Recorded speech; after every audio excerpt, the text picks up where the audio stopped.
Hello and welcome to round 2 of the Parenting Roundabout podcast. I'm Terri Morrow and I'm here with Catherine Haleko. Say hi, Catherine. Hello. Usually on this podcast we talk about parenting issues, but once a week, Catherine and I like to get together to discuss TV, movies, books, and other entertainment topics because it's nice to talk about something other than parenting for a change. This week we're continuing with our West Wing watch with the episode The U.S. Poet Laureate, and we're discussing the Studio 60 pilot for our weekly challenge round. But first, we watched another episode of Master of None. Catherine, what did you think about the episode, which I am going to allow you, throughout this podcast, to say the name of? What is the title of this episode? The title was, or is, Amarsi Un Po, which I looked it up because it's in Italian, and the main word I know in Italian is allora. This one the best means one. To love a little. That kind of, doesn't really sum up my feeling for this episode because I didn't love it at all. Did you? Yeah, this was a long one. It was in addition to being, sort of sad. Well, it was long and it was slow and it was sad, and it took a long time to get to the place where it was sad. And it's like, it was similar to our conversation about the Royal We, where I thought, oh, we're getting towards the end now, and I looked down and I still had 50% of the book left. With this one, I kept looking, I kept bringing up the little time thing on Netflix, and it was like 23 minutes. What? Like, How can this be? How long are they going to drag this out? And the answer was a really long time. Pretty long.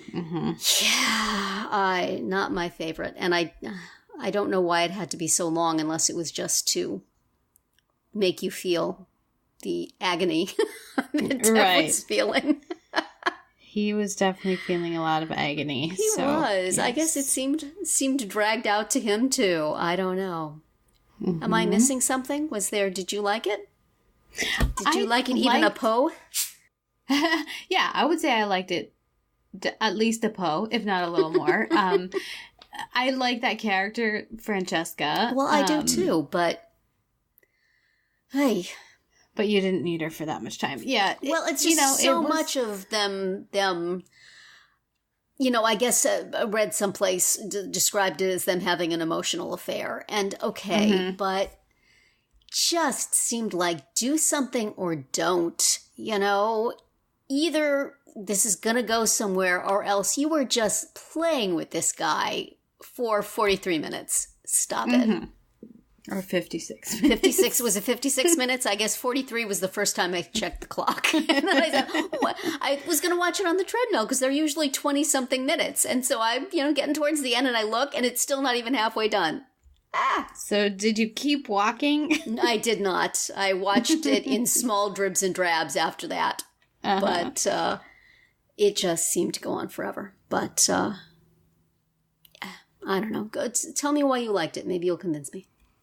Well, I like that character, and it did feel like a very true-to-life thing, just the way that, like, when Dev is talking to his friend Arnold about, like, well, do I do something, and sort of, here's what would happen if I did, and here's what would happen if I didn't, and it just seemed like, it just seemed very real to me that that's what would happen. I enjoyed Arnold's parts very much. Yes, and Arnold falling asleep because he just took a Lunesta.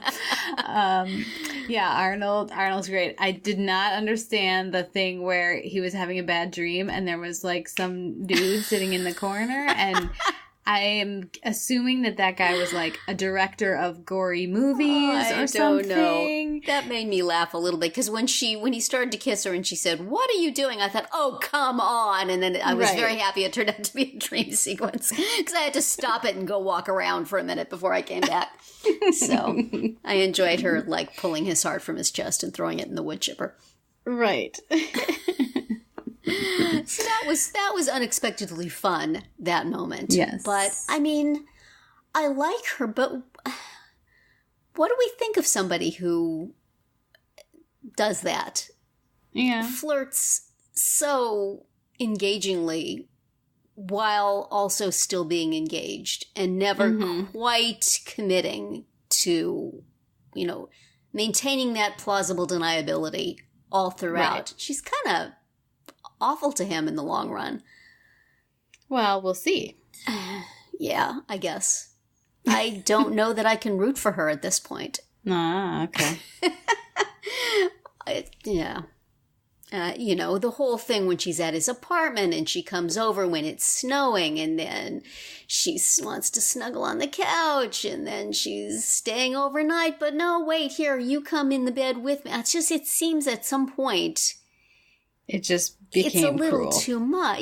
Yeah. It becomes a little bit cruel. And then when he presses her, she kind of pulls back. So, I mean, okay, I guess she's confused and she's never really had the ability to make a choice in her life. But it really seems like she's enjoying having it both ways.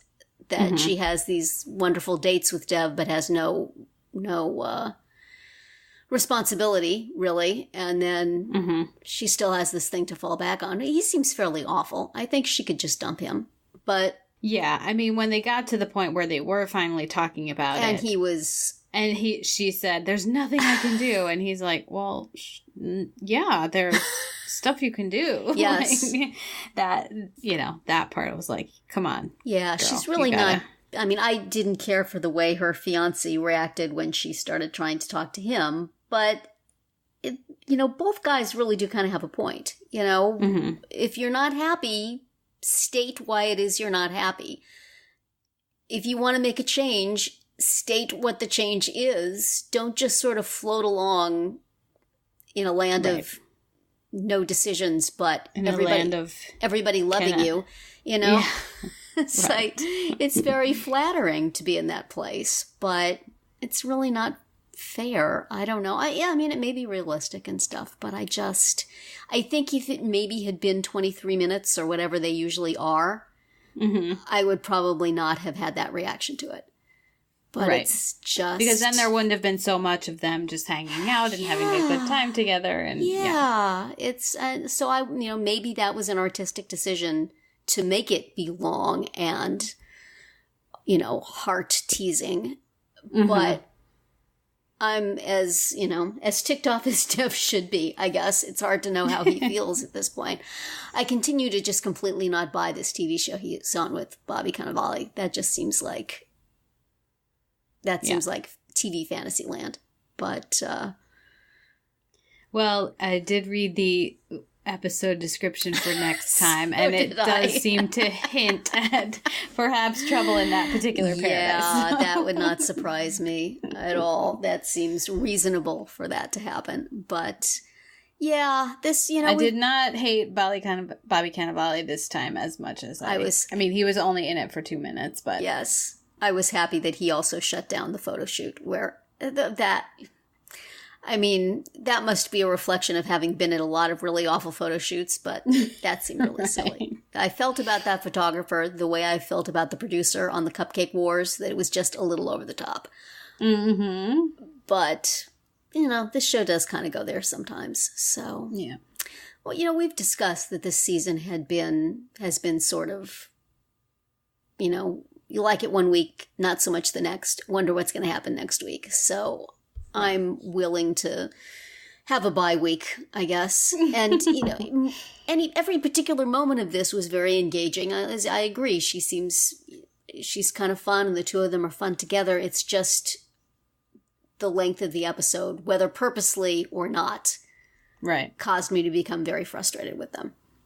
So it'd be interesting to know whether that was a deliberate choice. Or just, they just really enjoyed shooting scenes of the two of them and just kept... I have to think writing them and shooting them. I have to think it was a deliberate choice because of, the freedom that we understand him to have had in this, creating this season. But whether it was intended to have the effect it had on me, which is... Right, true. That's the question. Enough! Or just they found it all just wonderful. So we'll see what happens. I accidentally saw a headline somewhere on the internet saying, the meaning of the last episode of Master of None. So apparently it ends in such a way that somebody has to write a blog post about its meaning. So we'll see. Did you actually read that? I did not, and I regretted seeing it. It's like I'm not trying to look for stuff. And so now you told me. And now I told you, and now I told everybody. So I've spoiled it. Spoiler alert, people reviewed the last episode. So right. Of something that's been, how long has this been out? Since May. I would say we are well past the warning time for spoilers. Yes. If you haven't seen it like us, you can pretty much find out stuff on Netflix when you go to click on it. So, but I guess I will be curious to see how that works out. But my patience is pretty thin with this conceit. And if she just left New York without talking to him again, kind of want to smack her. Oh. Ditto. Yes, for sure. It's I'd be very angry. Just. Oh, you know what? Things are hard. You got to do the hard things, or not do them. And then in which case, if you're not going to do them, just say, "Hey, it's been fun. I'm," after the first time you have a fun date. Mm-hmm. Yeah. I don't know. Anyway. Yeah. I get it. We put this in the not so fun column for Terri, of which we're about even on this season. It seems to be like every other one, so I liked last week's. Yeah, that was a good one. Yeah. For sure. And I enjoyed the opening credits for this one. Were beautiful. All the nighttime shots in New York City. Yeah. Yeah. Helicopter ride. Yeah, I really enjoy the sort of the movie-like openings of each episode being its own thing. Right. I agree. So, all right, moving on from one episode with troublesome elements to another episode with troublesome elements, we watched the West Wing episode, The U.S. Poet Laureate, which... Right. Yeah, this is... I think we talked last week that this was the episode which was somewhat inspired by Aaron Sorkin's adventures in the Television Without Pity message boards. And I think I said something like, they better get somebody from Television Without Pity to be on the West Wing Weekly podcast. And indeed, they got Tara and Sarah both. So that was very exciting to hear those voices coming at me from a different podcast. And to provide a little background and to admit that, yes, a lot of the people on the Television Without Pity message boards were a little nuts. So... I wasn't expecting that, but yes, as the moderators of that whole enterprise, I'm sure they had. I remember it as being, I was somebody who would go in and read the boards all the time, so I remember him being on there. And I was not really much of a participant. Every now and then I would, hold my breath and read something over 50 times and then hit send, because it was... a little bit of a rough room. So, but fun. Always so much fun to read the stuff. And every time I watched an episode of anything that they had on there, I think ER, I was on the ER boards as well. And it was always so much fun after the episode to go and then read the 16-page recap and then go on the message boards and see what people were saying about it. And I seem to remember when he first came on the boards, there was some doubt as to whether it was really him. So people were challenging him. And then there was definitely, as they mentioned on the West Wing Weekly podcast, a fawning stage of, feeling very important that this guy is on. And, this was way, way before Twitter, way before there was any sort of access to creative people like that. Sure. So it was really a big deal. But then I wonder what episode he originally came in on and what happened in between. I would guess... I don't know. I wonder if Isaac and Ishmael was in between. I wonder what things kind of turned the room. Because I remember it was very enthusiastic about the show, and then it was not so enthusiastic about the show. But the thing that bothered me about it this time, all the really harsh language about the people on the message boards came not so much from Josh, but from Donna and CJ, whom we were supposed to sort of be rooting for, because they were telling him not to do it, which certainly he should not have done it. I'm not thrilled about them making jokes about people not being on their medication and being really, that Donna, the voice of reason, and CJ, the voice of reason, are saying these really nasty things about the board denizens, whereas Josh is sort of saying, look, they're engaged. Isn't that wonderful? Right. So that, I think that the certainly it makes Josh look bad And if that's any sort of self-deprecation on Sorkin's part, that's great. But I thought that having Donna and CJ addressing it in that way and not just telling him, hey, you know what? You're a public figure. It's not a good idea for you to go online and do this. Don't read your criticism. Valid points without being so nasty about it. Although I enjoy the way Sarah reacted. Takedown. No, I enjoyed the way Sarah reacted on the podcast to the moo-moos in parliaments. Right. Because I remember camel lights, get it straight. a loose buttonless shift, I think. Yeah, they have a good sense of humor about themselves, even if Sorkin does not. Right. So that's the most memorable plot line from this episode, and I've known it was coming up, but I didn't remember exactly what it was. The plot line with Laura Toby Dern. and I minded less this time than I remembered minding it before. So I don't know why. What did you think of that? Well, what did you think of any of this? I've been talking and talking. What did you think of the episode? Well, I hadn't thought of it the way you said about how Donna and CJ were really the ones saying the awful things. And that I agree that's I wonder if that's in some way related to the fact that he got in so much trouble over the way he writes women. And so the women were the ones so he made them delivering be the so-called rebukes. sensible ones. Yeah. I mean, I did enjoy when CJ was yelling at him. Yes. Like, that's always fun. I'm the press secretary. You don't do that. I'm putting an intern to check up on you every single day. And he's like, technically, I outrank you. And she just keeps going. Like, I know. So that was excellent. And yeah, I mean, I thought it was really great that they got Sarah and Tara on from TWAP because I wasn't watching West Wing at that time, obviously. And I was reading some recaps, but I really wasn't familiar with all this situation. So it was a good recap that they had on the podcast, on the West Wing Weekly podcast, to explain it. Yes. And what was also fun this week, which I think you also listened to, was on the TV Avalanche podcast. Linda Holmes was on there. She and Alan Sepinwall were talking about the early days of TV recapping, which she did on the Television Without Pity site. So it was like, old home week for that site. Yeah, and I found that very interesting too. Just talking about the history of recapping and how it got started and how it changed and evolved over time. Yeah.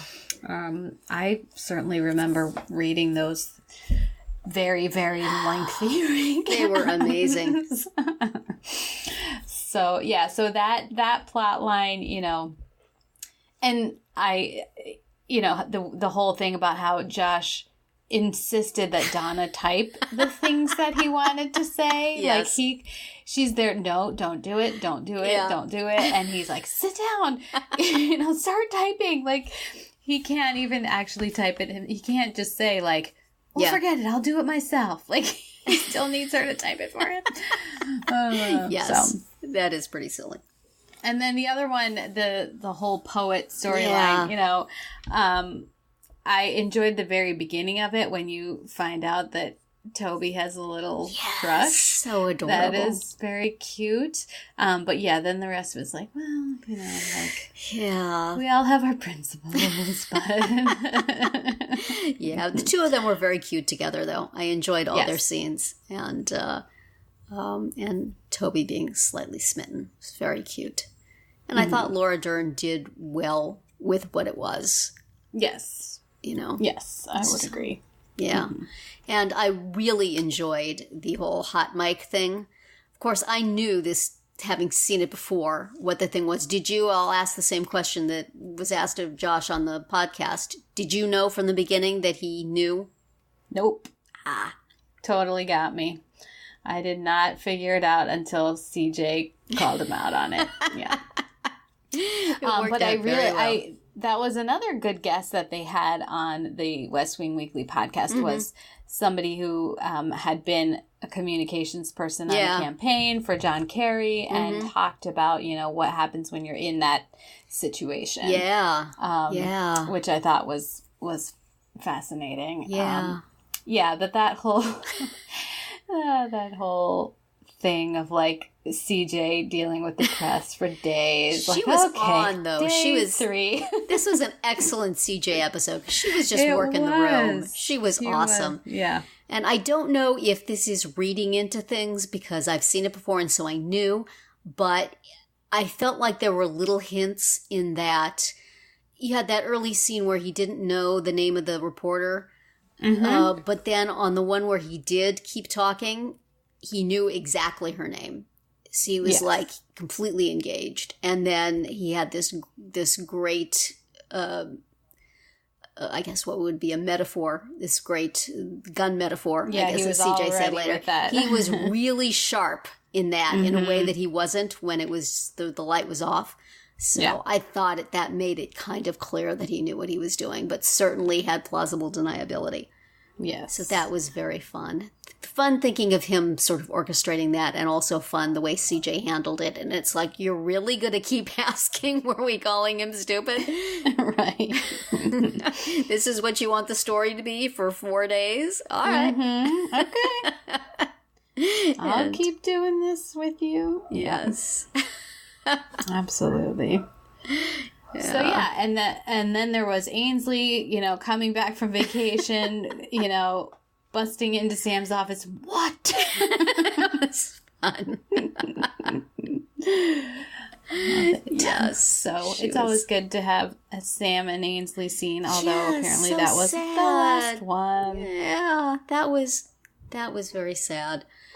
She take was a such line a great from- character.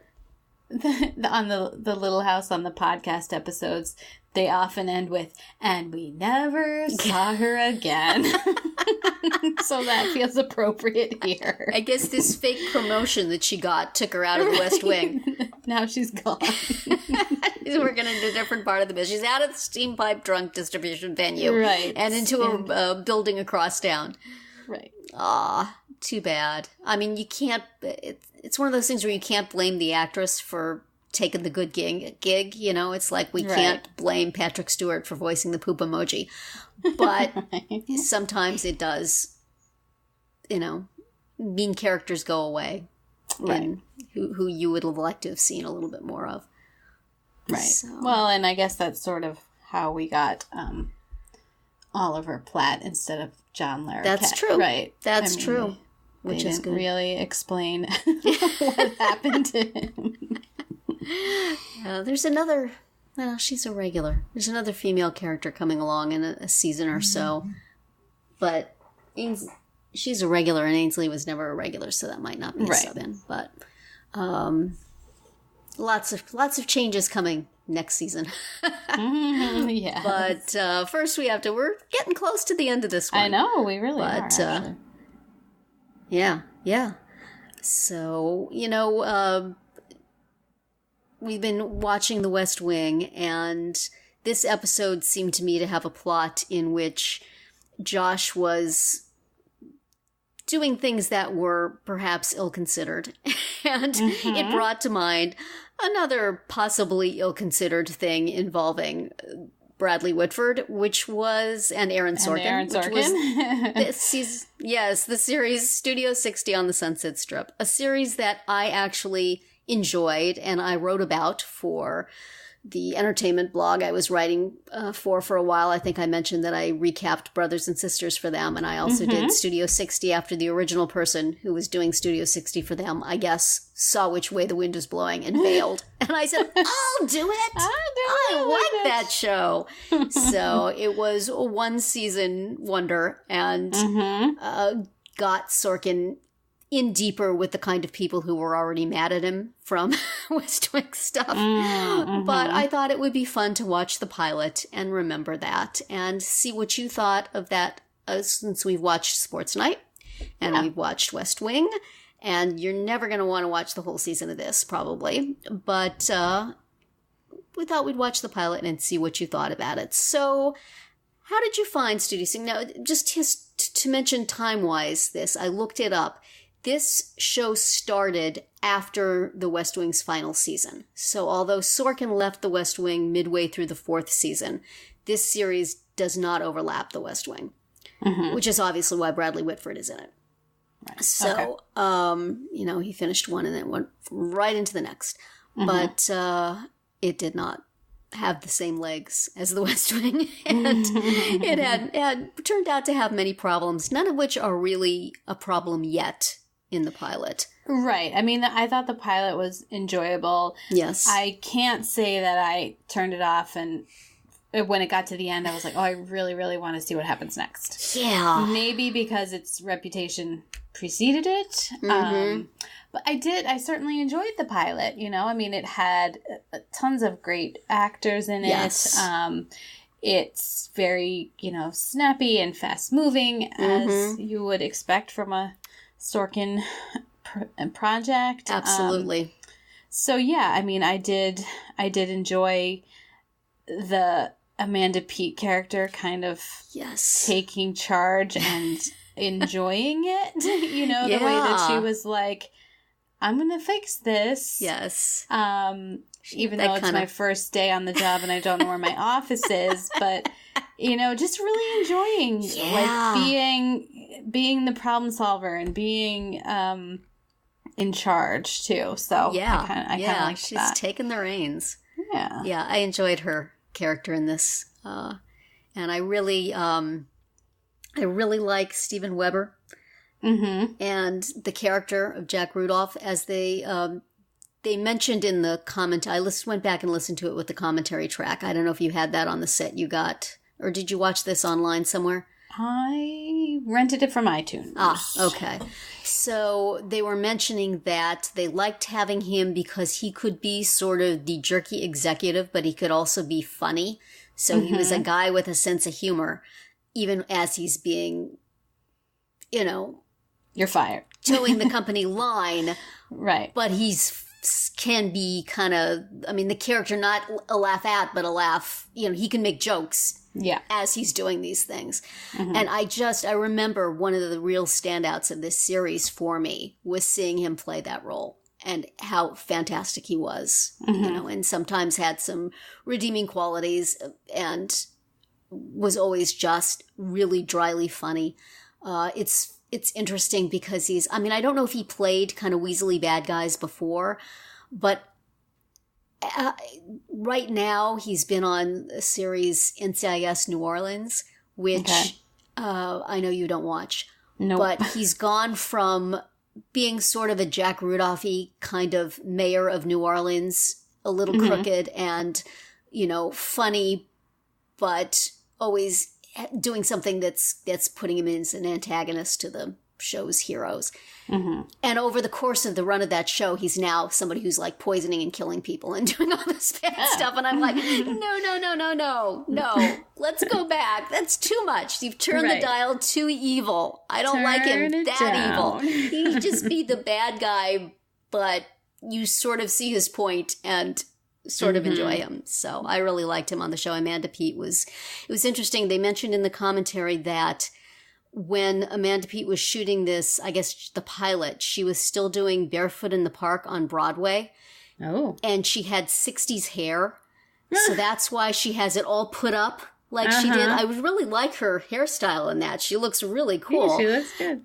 But it's an of necessity thing because she was flying back and forth where she would like on Stewart's Sunday matinee and then fly out to LA and shoot a couple of scenes and then fly back. Oh, wow. And she had like bangs and long hair. So they had to pull the hair back. So I will never look at that hairstyle quite the same way again. Interesting. Oh, that's funny. Yeah. So you don't really see too much of, other than Sarah Paulson, who has that scene with Matthew Perry, you don't see too much of the other characters who are like the big three. Right.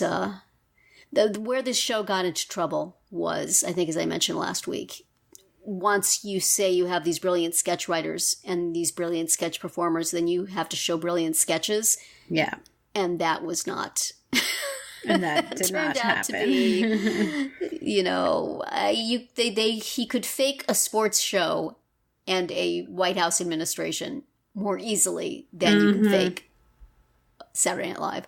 Right. So that's kind of when it went downhill. And there was the same sort of women problems on this. At some point, Jordan and Danny have a romance, and it's one of those romances where the woman keeps saying no and the guy keeps pursuing.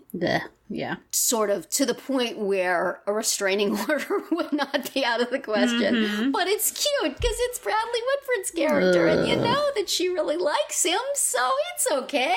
Oh, no, thank you. A lot of people, that was where it got into a lot of trouble. I enjoyed it, but I can see where, you know, it's if this were happening in real life, he would be a stalker. Right. So, but none of that is apparent in the pilot, which is very good. It was interesting. They mentioned that they got Judd Hirsch just for this episode on loan from Numbers. He was on Numbers on CBS, so they could get him for one episode. He never came back because they wouldn't let him out again. Never saw him again. But he would come and he just had to do this thing over and over and over and over again. And his big network moment, his big network speech. Yeah, that was a little on the nose, you know. Hey, let's do a speech like network, and then we'll have all the news reporters saying it's just like network. Right. We got it. Yeah. We got it the first time. Fully really, you probably didn't have to underline it 3 or 4 times with a crayon. Absolutely. So yeah, you know, I enjoyed it. I can see the kind of the good and the bad of it, I guess I would say. Yeah. So, but I thought it was fun to watch, and you do not want those 40 minutes of your life back. No, and it led us directly to our next. It did. Our next challenge round, which is me challenging you to watch another behind the scenes of a TV sketch show, which debuted the same season, the same year, 2006, fall of 2006. Yep, and that's 30 Rock, with Tina Fey on NBC. Tina Fey as the showrunner. Right. So this is one that I did not watch at the time it was on, but I did watch it. I did watch it after, and I watched the whole run. That's right. I think I remember you watching that. Weren't you watching that on the treadmill or something? I was, yes. So I picked out a couple episodes for you to watch of this one. The first one is from the first season. And I think wasn't the first season like Parks and Rec not the direction it eventually went, or was it just part of the first season? Wasn't Rachel Dratch in it in the beginning? Well, she's in this one but you might not know it's her. Okay. So this is I think it's number 7. It's called Tracy Does Conan. And so it's Tracy Morgan's character, Tracy Jordan, that's on